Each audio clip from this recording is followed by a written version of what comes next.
अस्सलाम वालेकुम फ्रेंड्स, कैसे हैं आप सब दोस्त। उम्मीद है सब खैरियत से होंगे। तो मैं ECO 401 की असाइनमेंट नंबर 1 के साथ हाजिर हुआ हूँ।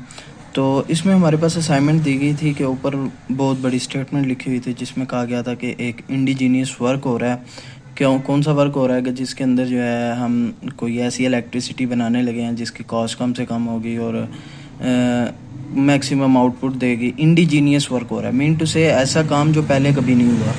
ठीक हो गया। तो उसमें उन्होंने हमें दो फंक्शन दे दिए हैं कि क्वांटिटी डिमांडेड उसकी ये थी और दूसरा क्वांटिटी सप्लाइड का ये फंक्शन दे दिया। पहली उनकी रिक्वायरमेंट थी कि क्वांटिटी एक्विलिब्रियम प्राइस क्या होगी और एक्विलिब्रियम क्वांटिटी क्या होगी। तो एक्विलिब्रियम प्राइस और एक्विलिब्रियम क्वांटिटी मालूम करने के लिए हमें ये पता है कि क्वांटिटी डिमांडेड और क्वांटिटी सप्लाइड दोनों बराबर होते हैं, तो उसी का नाम एक्विलिब्रियम हमारा होता है। एक्विलिब्रियम पे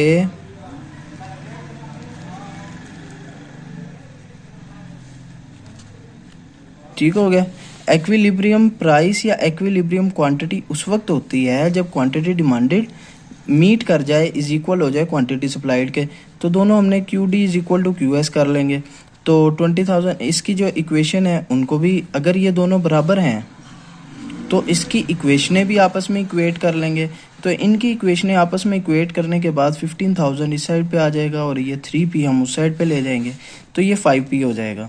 ठीक है, और ये 5,000 रह जाएगा। ठीक है, तो यहाँ से हमारे पास जो प्राइस निकल आएगी वो 1,000 होगी। अब ये प्राइस तो हमारे पास आ गई 1,000। अब हम क्वांटिटी कैसे निकालेंगे? क्वांटिटी निकालने के लिए ये 1,000 को हम किसी एक इक्वेशन में पुट कर देंगे, क्योंकि दोनों एक्विलिब्रियम में है।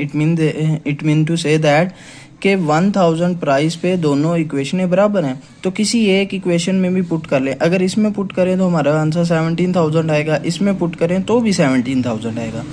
किसी एक में हम पुट कर लेंगे। हमने लिया है इक्वेशन नंबर 1, 20,000 माइनस 3 इंटू 1,000। ये हमारे क्या थी? Price P। ये देखें, ये P, ये हमने 1,000 पुट की है तो हमारे पास 17,000 Q आ गया, क्वांटिटी आ गई है। तो एक्विलिब्रियम क्वांटिटी और ये एक्विलिब्रियम प्राइस, ये तो था हमारा पहला पार्ट। तो बी पार्ट क्या कहता था? बी पार्ट कहता था कि क्वांटिटी सप्लाइड हमने फाइंड करनी है पॉइंट इलास्टिसिटी मेथड के ज़रिए। ठीक है, तो पॉइंट इलास्टिसिटी जो मेथड है वो बेसिकली है कि change in quantity supplied divided by change in percentage change in quantity supplied divided by percentage change in quantity की जो प्राइस है वो। बेसिकली फार्मूला है percentage change in quantity supplied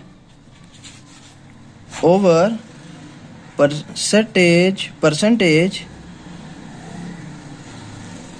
change in price. तो ये percentage change in quantity supplied हमारे पास क्या होगा? Del Q over Q into 100। ठीक है, और परसेंटेज चेंज इन प्राइस क्या होगा? Del P over P into 100। ठीक हो गया। अब ये 100 तो हम इस 100 से काट सकते हैं, तो हमारे पास बचेगा del Q over Q whole divided by del P over P। अब इस P को हम ऊपर ले जाते हैं और इस Q को नीचे ले आते हैं, तो हमारे पास फार्मूला रह जाता है del Q over del P into P over Q। ठीक हो गया, ये हमारे पास फार्मूला रह जाता है। तो इस फार्मूले के जरिए del Q over del P हमने फाइंड किया। Del Q over del P यानी कि सप्लाइड का करना था, तो जो सप्लाइड वाला फंक्शन है हमारे पास, ये हमारा क्वांटिटी सप्लाइड वाला फंक्शन है, इसका हम ले लेंगे डेरिवेटिव। जैसे ही डेरिवेटिव लेंगे तो क्या होगा? ये कांस्टेंट है, कांस्टेंट का डेरिवेटिव 0 होता है, प्लस, और ये हमारे पास क्या है? वेरिएबल P, तो इसका डेरिवेटिव आ जाएगा 2P के, क्या इसकी पावर कितनी है? 1 है, तो 1 इधर आ जाएगा मल्टीप्लाई P 1 माइनस 1, तो ये हमारे पास आ जाएगा 2 p की पावर 0, इट मीन 2 हमारे पास आंसर आ जाएगा। ठीक हो गया। तो ये हमने इसका डेरिवेटिव लिया है, तो आंसर हमारे पास 2 आ गया है। Del Q S over del P into P over Q into P over Q.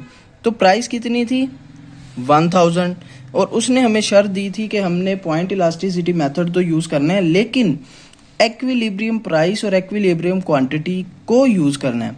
तो एक्विलिब्रियम प्राइस हमारे पास 1000 है और एक्विलिब्रियम क्वांटिटी हमारे पास 17000 है। तो ये 1000 ओवर 17000, तो हमारा 0.18। लास्ट में वो कहता है कि इस रिजल्ट को इंटरप्रेट भी करें, मतलब हमें एक्सप्लेन करें इसका क्या मतलब है 0.18 का। इसका मतलब है कि ये जो क्वांटिटी सप्लाइड हमारे पास आई है ये इलास्टिक है, इन इलास्टिक है, या फिर यूनिट इलास्टिक डिमांड है। तो ये बेसिकली इन इलास्टिक है। वो ये हम जैसे ही हमें पता चल जाए 1 से छोटा हो तो वो इन इलास्टिक, 1 से बड़ा हो तो वो इलास्टिक, और 1 पे हमारे पास वो यूनिट इलास्टिक होता है। ठीक है। तो थर्ड वन क्वेश्चन में वो पूछता है कि अगर टेक्नोलॉजी इम्प्रूव कर जाए तो उसकी एक्विलिब्रियम प्राइस और एक्विलिब्रियम क्वांटिटी पे क्या असर होगा। तो उसकी एक्विलिब्रियम ये देखें, टेक्नोलॉजी इम्प्रूव होगी तो क्या होगा, प्राइस कम हो जाएगी इम्प्रूव होने की वजह से, और उसकी क्वांटिटी जो सप्लाइड है उस पर क्या असर होगा। ओबियसली जब प्राइस कम हो जाएगी तो ज़्यादा से ज़्यादा क्वांटिटी सप्लाइड होंगी। ठीक हो गया।